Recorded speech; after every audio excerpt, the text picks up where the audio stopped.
Si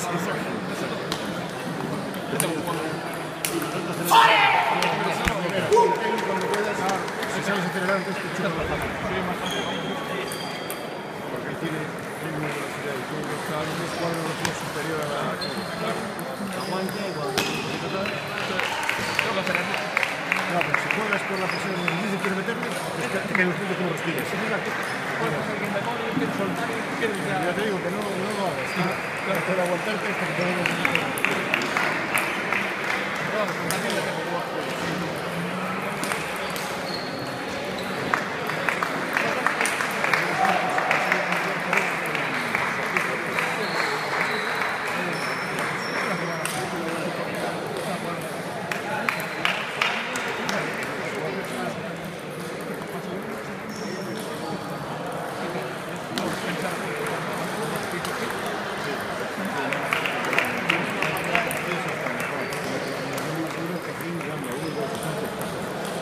mucho, si vienen a fallar, falla uno y no se falla.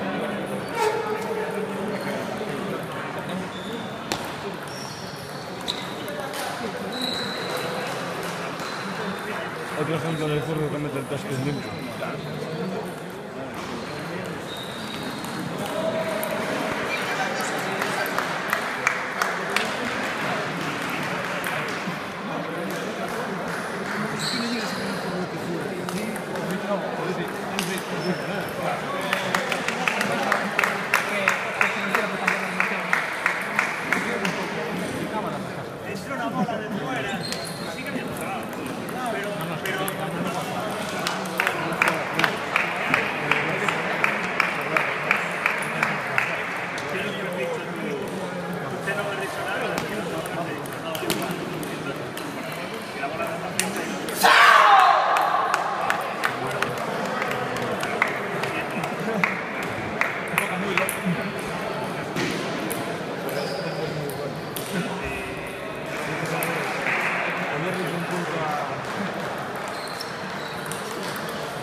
Se cargó a un sío de negro, 11 buenos de 2.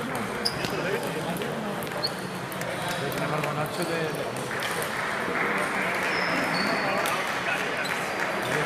Michael no. Va calentando, pero...